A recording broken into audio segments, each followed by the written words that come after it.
नमस्कार। इस वीडियो में आप जानेंगे कि कैसे आप ऑनलाइन एडमिशन पोर्टल पर जाकर अपने आप को रजिस्टर कर सकते हैं। उसके लिए सबसे पहले आपको ये वेबसाइट जो है ये dheadmissions.nic.in पर जाना है। इस पर जाने के बाद आपके सामने ये पेज निकल कर आएगा। इस पेज में आप जैसे ही नीचे जाएंगे तो यहाँ पर आपको ऑनलाइन एडमिशन 2020 टू 2021 का आपको लिंक मिल जाएगा। यहाँ पर आपको न्यू रजिस्ट्रेशन वाली जगह पर क्लिक करना है। जैसे ही आपने न्यू रजिस्ट्रेशन वाली जगह पर क्लिक किया, उसके बाद आपके सामने ये पेज निकल कर आएगा जिसमें आपसे पूछा गया है कि आपने 12वीं बोर्ड कहाँ से की। आप ऊपर यहाँ देखें यदि तो यहाँ हिंदी और इंग्लिश दोनों का ऑप्शन दिया गया है। हिंदी पे क्लिक करेंगे तो हिंदी में आएगा, इंग्लिश पर क्लिक करेंगे तो इंग्लिश में आएगा। उसके बाद आपको सबसे पहले अपना बोर्ड जो है वो यहाँ पर सेलेक्ट करना है। यदि आप हरियाणा बोर्ड से पढ़े हैं तो वह CBSE से हैं तो CBSE का आप सिलेक्ट कर देंगे। जिस भी बोर्ड से आपने अपनी 12वीं कक्षा पूरी की है उसे आपको यहाँ पर भरना होगा। मान लीजिए कि जो अभी आवेदन भर रहे हैं उन्होंने हरियाणा बोर्ड से किया है, आप उस पर क्लिक करेंगे। अब यहाँ पर आपको अपना नाम लिखना है। मान लीजिए यदि मेरा नाम गुलशन है और उसे मैंने यहाँ पर लिख दिया। अब उसे यहाँ पर लिखने के बाद मुझे मेरा रोल नंबर यहाँ पर भरना है। मैंने जैसे ही अपना यहाँ पर रोल नंबर भरा,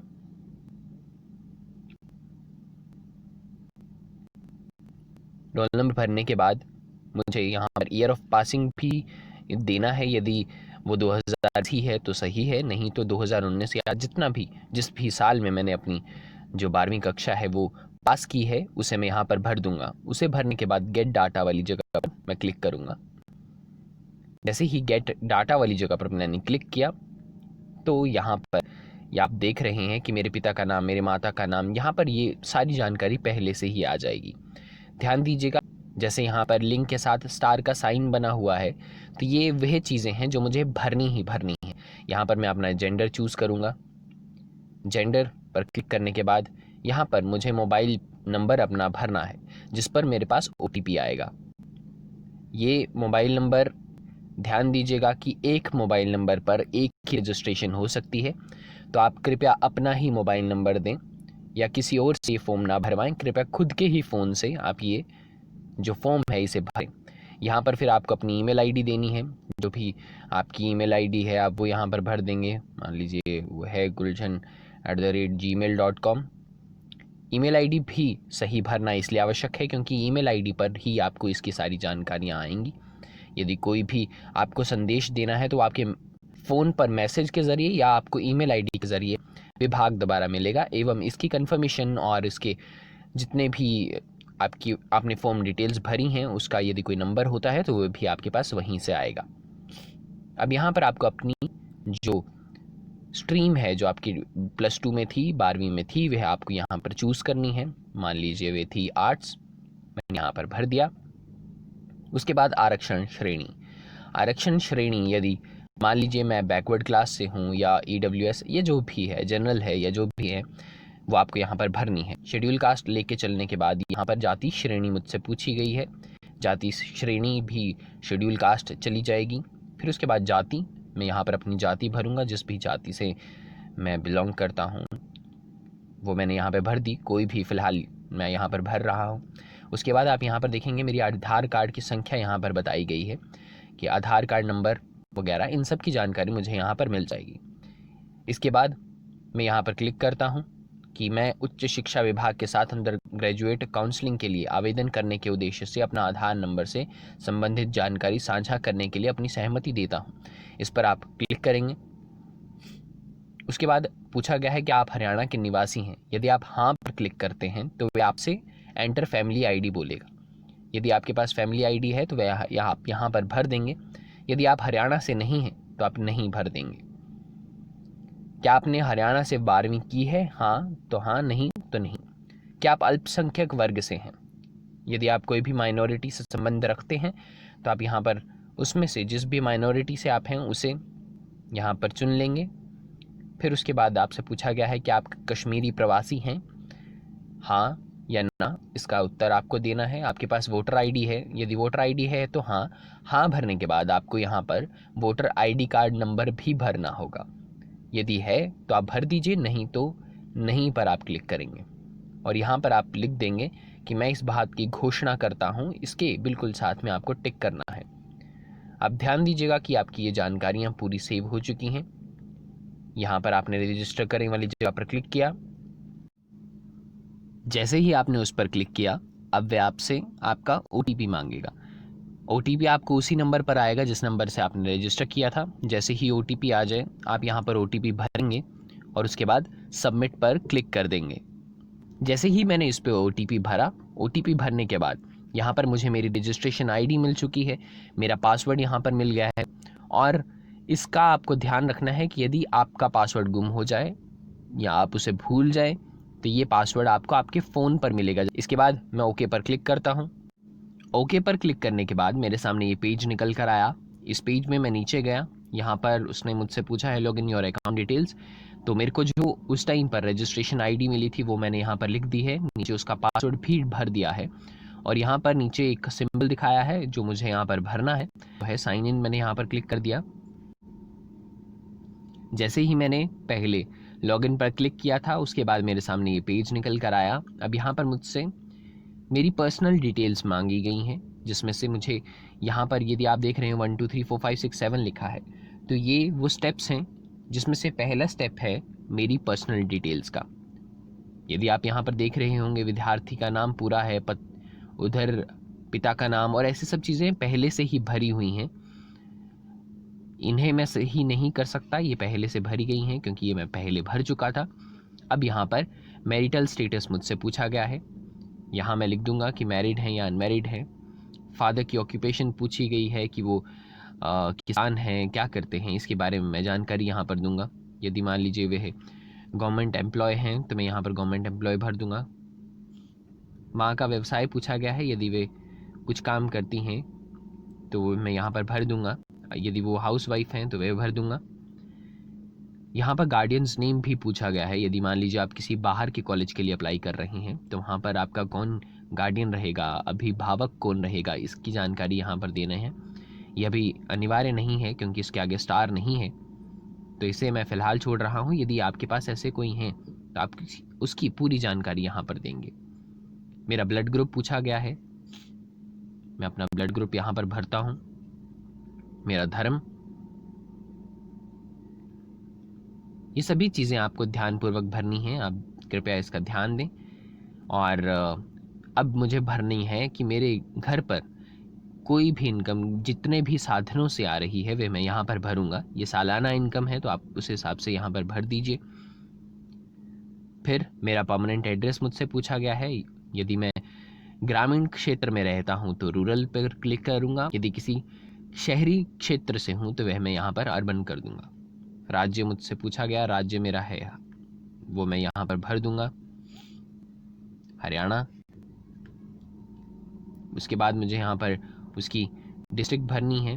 डिस्ट्रिक्ट भरने के बाद म्यूनिसिपैलिटी के बारे में पूछा है, जो भी जानकारी मुझसे यहाँ पर मांगी है वो मैं यहाँ पर भर दूँगा। उसके बाद मुझे यहाँ पर पिन कोड भरना होगा अपने क्षेत्र का।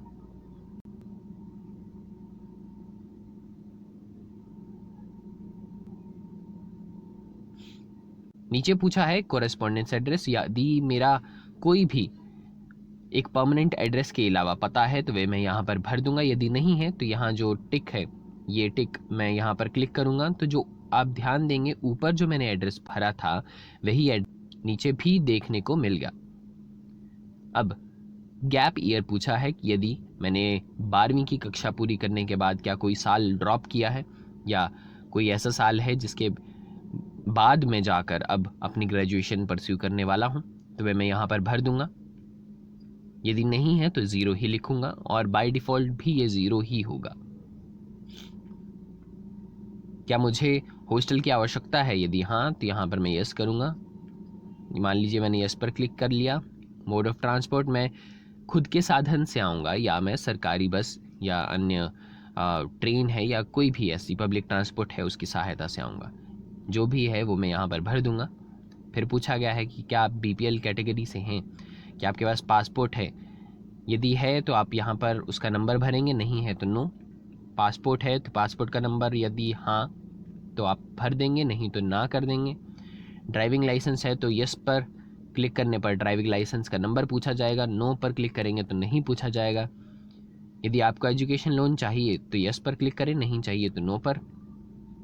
और यदि आप जैसे लिटरेचर फेस्टिवल, यूथ फेस्टिवल हो गए, इनके लिए साइन अप करना चाहते हैं तो यहाँ आप यस या नो पर क्लिक करेंगे। उसके बाद यदि आपको पोस्ट मैट्रिक स्कॉलरशिप प्रोग्राम में भाग लेना है तो आप उसके लिए हाँ या ना वाले स्थान पर क्लिक करेंगे। इसके बाद आप पूरी जानकारी फिर से एक बार चेक कर लें कि आपने सही भरी है या नहीं। यदि नहीं भरी है तो उसे सही करें और जैसे ही पुष्टि हो जाए आप यहाँ पर सेव वाली जगह पर क्लिक कर देंगे। सेव वाली जगह पर क्लिक करने के बाद आपकी पर्सनल डिटेल जो है वो सेव हो गई। आप ओके पर जैसे ही क्लिक करेंगे अब आपके सामने सेकंड स्टेप निकल कर आएगा। स्टेप 1 के बाद आता है स्टेप नंबर 2, एजुकेशनल क्वालिफिकेशन। यहाँ पर जाकर आपको अपनी सबसे पहले स्ट्रीम भरनी है, जो कि पहले भी आपने भरी थी, तो यहाँ पर आपको वही स्ट्रीम दिखेगी। इसके बाद एग्ज़ाम्स पास्ड जहाँ पर लिखा हुआ है वहाँ पर आपको आपकी 10th की सारी जानकारी देनी है कि आपने कौन से बोर्ड से किया, आपका स्कूल कौन सा था, roll number, result status, passing years और वहाँ पर मार्क्स ऑब्टेन्ड, और इसी तरीके से आपको परसेंटेज भी यहाँ पर भर देनी है। इसे भरने के बाद यहाँ पर आपको बिल्कुल उसके ठीक नीचे है 12th के बाद है डिप्लोमा। यदि आपने डिप्लोमा किया है तो उसकी जानकारी आप यहाँ पर देंगे। बाकी आपकी जो 12th की जानकारी है वो यहाँ पर आपको पहले से ही उपलब्ध प्राप्त होगी। यदि आप पास हैं तो बस आपको वे भरना है, पास हैं या रीअपियर है किसी एग्ज़ाम में तो वे यहाँ पर आप भर देंगे। उसके बाद वहाँ पर कितने मार्क्स आपके आए, वो मैक्सिमम मार्क्स, सब्जेक्ट कौन कौन से थे और परसेंटेज आपको यहाँ पर भरनी है। ये सब भरने के बाद आप जैसे ही नीचे जाएंगे यहाँ पर आपको आपकी 12th की मार्क्स डिटेल्स दिख जाएंगी। 12th की मार्क्स डिटेल्स जो हैं वो यहाँ पर आपकी अवेलेबल हैं। आप इसके बाद यहाँ पर सेव एंड नेक्स्ट पर क्लिक करेंगे। जैसे ही आपने उस पर क्लिक किया सेव की जगह तो आप ये देखेंगे कि यहाँ पर आया education qualification details have been save successfully. आप इस पर ओके पर क्लिक करेंगे। ओके पर क्लिक करते ही आपके सामने आएगा स्टेप नंबर 3, जहाँ पर वेटेज की बात यहाँ पर की गई है। मान लीजिए आपके पास national talent award from NCERT है तो आप यस पर क्लिक करेंगे, नहीं है तो नो पर क्लिक करेंगे, या इनमें से कुछ भी है तो आप उन पर क्लिक करते जाएंगे। जैसे have you pass your 10+2 diploma from rural area of Haryana, इस पर भी आपको 5 मार्क्स मिलेंगे, तो ये आपको सेलेक्ट करना है यहाँ पर।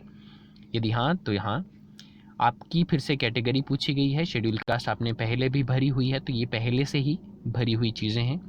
यहाँ पर आप सेव कर देंगे। Weightage details successfully submitted. अब ये है स्टेप नंबर 4। स्टेप नंबर 4 में आपके सामने ये डिटेल्स निकल कर आएंगी। यदि आपने पीछे जहाँ पर वेटेज वाली जगह है, मैं आपको फिर से यहाँ पर जाके बता दूँ कि वेटेज वाली जगह पर यदि आपने यहाँ पर NCC कैडेट्स के लिए यस किया होता, यहाँ पर आपने नीचे जो आपकी कैटेगरी है, कैटेगरी भी आप यदि आपने यहाँ पर शेड्यूल कास्ट लिखी होती तो मैं आपको बता देता हूँ कि फिर आपके सामने क्या ऑप्शंस आते। मान लीजिए कि ये मैंने यहाँ पर ऐसे फ़िलहाल के लिए ये डिटेल्स भर दी, मैंने सेव पे क्लिक किया। सेव पे क्लिक करने के बाद मेरे सामने कौन से ऑप्शंस आए, SC सर्टिफिकेट, फ़ोटो, सिग्नेचर और NCC कैडेट का। अब यहाँ पर मुझे मेरा SC का सर्टिफिकेट नंबर भरना है, ई दिशा ट्रांजैक्शन ID जिसको बोलते हैं, वो मैं यहाँ पर भरूँगा। यदि मेरे पास ये ट्रांजैक्शन ID नहीं है तो मैं जहाँ पीछे जाकर जो वेटेज वाली जगह है यहाँ पर जाकर अपनी कैटेगरी चेंज कर दूँगा, चाहे मैं शेड्यूल कास्ट ही क्यों ना हूँ, क्योंकि जब तक मैं वहाँ पर वो नंबर नहीं भरूँगा यह मुझे वेरीफाई नहीं करेगा।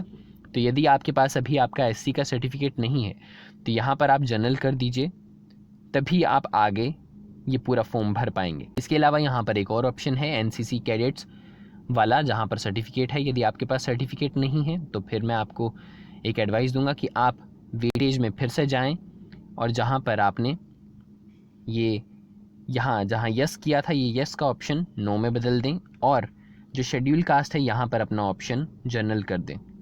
जैसे ही देखिए मैं यहाँ पर जनरल करता हूँ, मैं सेव पर क्लिक करता हूँ। सेव पर क्लिक करने के बाद अब जब आप यहाँ पर वापस जाएंगे तो आप देखेंगे कि यहाँ जो पहले एससी के सर्टिफिकेट मांगने वाला ऑप्शन था एवं यहाँ पर एनसीसी कैडेट का जो ऑप्शन था वह ऑप्शन अब यहाँ पर अवेलेबल नहीं है। आपने चूज़ फाइल पर क्लिक किया अपनी तस्वीर के लिए। यहाँ पर मैं आपको फिर से बता दूँ, यहाँ डॉक्यूमेंट में आपकी फ़ोटो और एक सिग्नेचर मांगा हुआ है। फ़ोटो पर आपने क्लिक किया, आप अपने मोबाइल के फाइल्स वाली जगह पर गए और वहाँ पर जाकर आपने अपनी तस्वीर जो है वो अपलोड कर दी। आपको एक चीज़ का ध्यान देना है कि जो आपकी तस्वीर है वो साइड से ना हो या दूर से भी ना हो, वो एक पासपोर्ट फ़ोटो की तरह लगनी चाहिए एवं वह सही हो, आप ही की हो, इसका ध्यान आपको देना है। सिग्नेचर वाली जगह पर भी जाकर आपको एक सफ़ेद कागज़ पर अपने सिग्नेचर करने हैं। दस्तखत करने के बाद उसकी तस्वीर खींचनी है और वो यहाँ पर अपलोड कर देनी है। उदाहरण के तौर पर मैंने यहाँ पर कोई भी तस्वीर अपलोड कर दी है। आपको यहाँ पर अपनी फ़ोटो और अपने सिग्नेचर ही अपलोड करने हैं। जैसे ही मैं यहाँ पर सेव वाली जगह पर क्लिक करता हूँ, ये मुझे अगले स्टेप पर लेकर जाता है। इसके बाद आता है स्टेप नंबर 5। स्टेप नंबर 5 में जाकर आपको चॉइस ऑफ कोर्सेज भरने हैं। इसमें सबसे पहले आपकी डिस्ट्रिक्ट पूछी गई है। आप वह डिस्ट्रिक्ट भरेंगे जहाँ पर आप चाहते हैं कि आप अपनी पढ़ाई पूरी करें। मान लीजिए वह है कुरुक्षेत्र डिस्ट्रिक्ट और मैंने उसे चुना। कुरुक्षेत्र डिस्ट्रिक्ट में कौन से कॉलेज में मैं पढ़ना चाहता हूँ वह मैं यहाँ पर चुनूँगा। उसके बाद मैं यहाँ पर अपना कोर्स चुनूँगा। आपको ध्यान ये देना है कि यहाँ पर वही कोर्सेज़ अवेलेबल होंगे जो कोर्सेज़ उस कॉलेज में करवाए जाते हैं। जैसे मान लीजिए मैंने बैचलर्स ऑफ आर्ट्स यहाँ पर चुन लिया। कोर्स अनुभाग मुझे यहाँ पर चुनना है, जैसे एडेड है तो मैं एडेड पर क्लिक करूँगा। इसके बाद है सब्जेक्ट कॉम्बिनेशन। सब्जेक्ट कॉम्बिनेशन में जितने भी सब्जेक्ट्स यहाँ पर दिखाई दे रहे हैं वे कोर्सेज़ हैं, उसके सब्जेक्ट्स हैं जो मुझे फ़िलहाल मैं चाहता हूँ कि मैं पढ़ूँ उस कोर्स में। तो मान लीजिए मैं इसमें से कॉम्बिनेशन जो चुनता हूँ वो है इंग्लिश, हिंदी, पॉलिटिकल साइंस और हिस्ट्री का। वो मैंने यहाँ पर चुन लिया है। इसके बाद मैं इसे ऐड टू लिस्ट कर दूँगा तो आप देखेंगे कि कोर्स एडेड सक्सेसफुली की नोटिफिकेशन आपके सामने आई। अब ऐसा भी हो सकता है कि आप जिस कोर्स के लिए जिस कॉलेज में जा रहे हैं वह आपके लिए अवेलेबल ना हो, उसमें सीट पूरी हो जाए, या आप ऐसा भी हो सकता है आपकी उसके अलावा भी कोई और प्रेफरेंस है। तो आप ठीक उसी प्रोसीजर के साथ यहाँ पर मान लीजिए कुरुक्षेत्र अम्बाला पास में है, मैं अम्बाला चुन लेता हूँ। अम्बाला चुनने के बाद मैंने अम्बाला का कोई कॉलेज चुना, वहाँ पर कोर्स मैंने चुन लिया कि मान लीजिए मैंने पहले भी बीए चुना था, मैं बीए चुन लेता हूँ। बीए चुनने के बाद एडेड, उसका कॉम्बिनेशन अब मुझे यहाँ पर भरना है। अब इसमें से जो कॉम्बिनेशन यहाँ पर अवेलेबल है उसमें से एक कॉम्बिनेशन मैं चुन लूँगा। इसे मैंने चुन लिया और ऐड टू लिस्ट कर दिया। ऐड टू लिस्ट करने के बाद मेरे सामने यहाँ पर कॉलेजेस दोनों आ गए। अब मान लीजिए मैं इतने ही कॉलेज को अपनी प्रेफरेंस मान के चलता हूँ। अब मैं नेक्स्ट पर क्लिक करूँगा। अब अगला स्टेप है लोक प्रेफरेंसेस। अब यहाँ पर जैसे आप देख रहे हैं कि वह 2 कॉलेज मुझे दिखाई दे रहे हैं जो मैंने पिछली बार चूज़ किए थे चॉइस ऑफ कोर्सेज़ वाली जगह। अब इसमें से मैं चाहता हूँ कि मुझे अम्बाला में पढ़ना है। कुरुक्षेत्र मेरी पहली प्रेफरेंस नहीं है। मैं अब यहाँ पर रीऑर्डर कर दूँगा कि यदि मान लीजिए मैंने उस पर क्लिक किया, मुझे अम्बाला को ऊपर उठाना था तो मैं ऊपर वाले एरो पर क्लिक करूँगा। जैसे आप फिर से देख लीजिए कि अम्बाला को मैं चाहता हूँ कि दूसरे नंबर पर आए और मैं कुरुक्षेत्र पढ़ना चाहता हूँ, तो मैं अम्बाला को जो कि ऊपर है उसे नीचे वाले एरो पर क्लिक कर दूँगा। इससे उनकी पोजीशन चेंज हो जाएगी। अब कुरुक्षेत्र वाला यानी कि प्योवा वाला कॉलेज पहले आ गया और अम्बाला दूसरे नंबर पे। मैं ऐसे ही सेव एंड एग्जिट कर दूंगा। You will not be able to modify the preference, यानी कि यदि आपने एक बार इसे सेलेक्ट कर दिया तो वह प्रेफरेंस आप दोबारा बदल नहीं पाएंगे। तो ध्यानपूर्वक सोच समझ कर ही अपनी प्रेफरेंस यहाँ पर चुनें। यस आई एम श्योर, मैंने उस पर क्लिक किया। स्टेप नंबर 6 के बाद आता है स्टेप नंबर 7 यानी कि डिक्लेरेशन का। स्टेप नंबर 7 में मेरी सारी जानकारी मुझे यहाँ पर दिखाई दे जाएगी जो मैंने पहले भरी थी, या जो स्टेप्स मैंने अभी पीछे पूरे किए हैं वो सारे मुझे यहाँ पर दिखेंगे। अब मुझे डिक्लेयर करना है कि मैं इन सब से सहमति रखता हूँ और ये मेरी तरफ से बिल्कुल सही हैं और मैं एंटी रैगिंग एक्ट के तहत रैगिंग में किसी भी हाल में पार्टिसिपेट नहीं करूँगा, इसकी भी मुझे डिक्लेरेशन यहाँ पर देनी होगी। उसकी डिक्लेरेशन देने के बाद मेरे पास नीचे 2 ऑप्शन आते हैं, एक प्रिंट का, एक सबमिट का ऑप्शन आता है। मैं कन्फर्म एंड सबमिट पर क्लिक करूँगा। जैसे ही मैंने उस पर क्लिक किया मेरे पास फिर से नोटिफिकेशन आई, उसमें लिखा है after final submission you will be allowed to change the details only once, यानी कि इसके बाद यदि आपको लगता है आप कुछ बदलना चाहते हैं तो केवल एक बार ही अपनी डिटेल आप बदल पाएंगे, उसके बाद वो डिटेल आप नहीं भर पाएंगे। तो इसे सोच समझ कर ही भरिए। यस आई एम श्योर मैंने कर दिया। Your form has been successfully submitted. अब मैं इस पर ओके पर क्लिक करूँगा और ये मुझे सीधे लॉगिन वाली जगह पर लेके जाएगा। अब यदि मैं कुछ भी बदलना चाहता हूँ, मैं यहाँ पर अपनी रजिस्ट्रेशन आईडी डाल दूँगा, पासवर्ड डाल दूँगा, ये वाला जो कैप्चा यहाँ पर दिया है ये डाल लूँगा और इस प्रकार मैं अपनी डिटेल्स फिर से चेक कर सकता हूँ। यदि मैं फॉर्म का प्रिंट चाहता हूँ तो वह भी मैं निकाल सकता हूँ। इस प्रकार आप ऑनलाइन एडमिशन पोर्टल पर जाकर अपना पूरा फॉर्म ऑनलाइन भर सकते हैं। धन्यवाद।